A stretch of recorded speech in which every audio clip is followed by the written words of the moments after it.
teman-teman kalau belajar sejarah pasti udah tahu lah. Keluarga kerajaan Arab Saudi itu sebetulnya bukan asli orang Saudi. Mereka itu datang dari wilayah lain yang kemudian menyerbu Mekah Madinah, kemudian mereka menguasai wilayah itu sekarang, tapi aslinya bukan dari sana.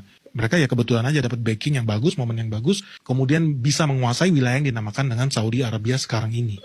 Tapi itu semua pendatang. Yang aslinya dan sebetulnya menguasai negara di Arab Saudi itu sebetulnya keluarga keturunan garis Hasim. Orang suka bilangnya Hasemit. Itulah yang sekarang jadi keturunannya Raja Yordan. Itu yang asli. Tapi kemudian dia digulingkan dan dia kabur kemudian ya. Nah itu sebetulnya. Jadi semuanya itu juga pendatang. Jadi sampai detik ini pun Raja Arab Saudi, Sultan Arab Saudi itu pun masih ketakutan bahwa mereka ada kemungkinan bakal dikudeta. Setelah berhasil merebut wilayah Hijaz dari tangan keturunan Nabi, keluarga Saud menghadapi tantangan yang besar, yaitu bagaimana mereka bisa diterima secara luas sebagai penguasa atas dua kota suci Islam, yaitu Mekah dan Madinah. Padahal mereka bukan keturunan Nabi, dan bahkan baru saja menggulingkan penguasa yang jelas-jelas memiliki nasab langsung dari Nabi Muhammad SAW. Disinilah kecerdikan politik Ibnu Saud dan kekuatan ideologi Wahabisme memainkan perannya. Sejak awal, Wahabisme bukan sekedar aliran pemikiran keagamaan. Ia adalah ideologi politik yang dibungkus dengan semangat religiusitas tinggi. Muhammad bin Abdul Wahab yang memulainya pada abad ke-18 tidak hanya ingin memurnikan ajaran Islam dari segala bentuk tradisi lokal dan praktik yang dianggap syirik, tetapi juga membangun sistem sosial dan kekuasaan yang berdasarkan pemahaman tunggal atas teks suci. Dalam sistem ini, penguasa tidak perlu berasal dari keturunan Nabi. Yang paling penting adalah dia melindungi dan menyebarkan Islam secara murni. Itu mengapa ketika Ibnu Saud menguasai Mekah dan Madinah pada 1924 sampai 1925, dia tidak berusaha mengklaim bahwa dia adalah keturunan Nabi. Sebaliknya, dia justru menguatkan legitimasi kekuasaannya dengan mengibarkan bendera pemurnian Islam. Dia mengklaim bahwa kota-kota suci selama ini telah dikotori oleh ziarah berlebihan, pemujaan kuburan wali, dan tradisi sufi yang dianggap menyimpang oleh kaum Wahabi. Maka, pembersihan masjid-masjid dari makam dan tempat ziarah menjadi langkah simbolis sekaligus politis, yaitu untuk menunjukkan bahwa kekuasaan keluarga Saud telah sah karena mereka menegakkan Islam yang benar. Kalian mungkin berpikir, apakah rakyat menerima ini begitu saja? Jawabannya adalah tidak semuanya. Banyak ulama dari Mekah dan Madinah yang menolak pendekatan kasar Wahabi. Beberapa diasingkan dan yang lain dipaksa untuk patuh. Lalu sebagiannya terpaksa menyesuaikan diri demi keselamatan hidup.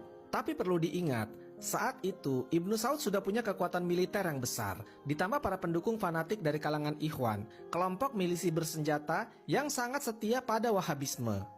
Yang menarik, pada saat yang sama, Inggris justru menjadi pendukung diam-diam dari keluarga Saud. Di tengah Perang Dunia Pertama, Kesultanan Ottoman yang menguasai wilayah Arab dan merupakan musuh Inggris mulai melemah. Inggris kemudian mencari sekutu lokal yang bisa menggoyahkan dominasi Ottoman. Mereka sempat mendekati Syarif Hussein di Hijaz dan menjanjikannya wilayah Arab yang merdeka. Ini dikenal dalam sejarah sebagai McMahon Hussein Correspondence. Tapi Inggris juga menjalin hubungan dengan Ibnu Saud karena melihat potensi militernya dan ideologi Wahabinya yang bisa dijadikan alat untuk menciptakan tatanan baru di Timur Tengah. Bukti dukungan Inggris ini cukup nyata. Sejak awal 1920-an, Ibnu Saud menerima dana dan persenjataan dari Inggris. Mereka menganggap Ibnu Saud lebih bisa dikontrol ketimbang Syarif Hussein yang lebih ambisius dan memiliki klaim terhadap gelar khalifah.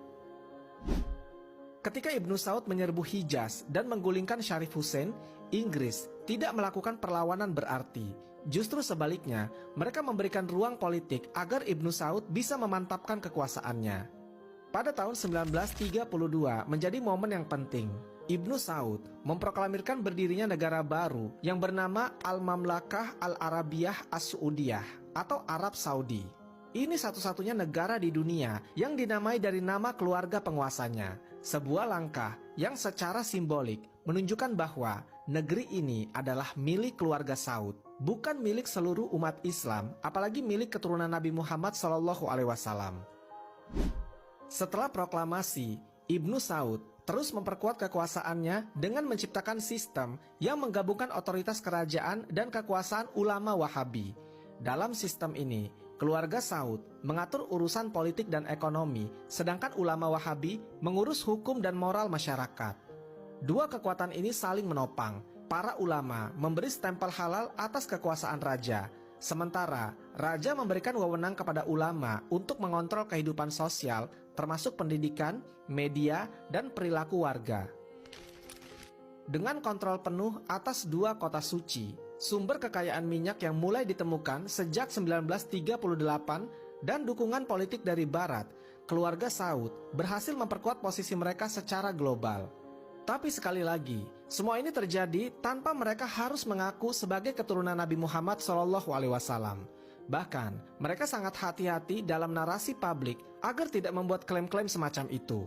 Sebab mereka tahu, jika terlalu menonjolkan legitimasi keagamaan lewat nasab, itu tidak akan membuka celah bagi keturunan Nabi lainnya untuk menantang posisi mereka.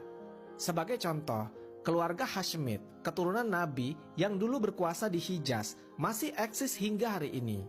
Mereka sekarang menjadi keluarga kerajaan di Yordania dan hingga kini masih membawa gelar Sayyid atau Syarif yang menunjukkan hubungan darah mereka dengan Nabi Muhammad SAW. Tapi berbeda dengan Arab Saudi, kerajaan Yordania tidak menguasai Mekah dan Madinah, sehingga posisi mereka dalam dunia Islam tidak sekuat dulu. Yang lebih menarik lagi, Arab Saudi mulai mengontrol narasi sejarah di dunia Islam lewat lembaga-lembaga dakwah dan pendidikan internasional. Mereka mendanai pembangunan masjid, menyebarkan buku-buku Wahabi ke berbagai negara, dan mendirikan universitas Islam seperti Universitas Islam Madinah. Disinilah pengaruh mereka makin terasa, pemahaman Islam yang sangat tekstual, skriptual, dan menolak banyak tradisi lokal menjadi arus utama di banyak tempat, bahkan di luar negeri seperti Indonesia, Pakistan, dan Afrika. Namun, semua pengaruh besar itu tidak mengubah fakta dasar bahwa Raja Arab Saudi bukan keturunan Nabi Muhammad SAW. Bahkan dalam struktur sosial Arab Saudi sendiri, status sebagai Sayyid atau keturunan Nabi memiliki tempat yang spesifik, tapi bukan yang tertinggi. Para Sayyid tetap dihormati secara sosial, tapi mereka tidak memiliki akses ke kekuasaan politik. Semuanya tetap berada di tangan keluarga Saud dan ulama Wahabi. Dengan kata lain, kekuasaan di Arab Saudi bukan diwariskan lewat darah suci, tapi lewat perjanjian politik, kekuatan militer, aliansi ideologi, dan dukungan internasional. Disinilah letak perbedaan besar antara legitimasi spiritual dan legitimasi politik. Dan selama keluarga Saud bisa menjaga stabilitas kekuasaan itu, mereka tidak perlu mengaku keturunan Nabi untuk tetap menjadi penguasa atas tanah suci.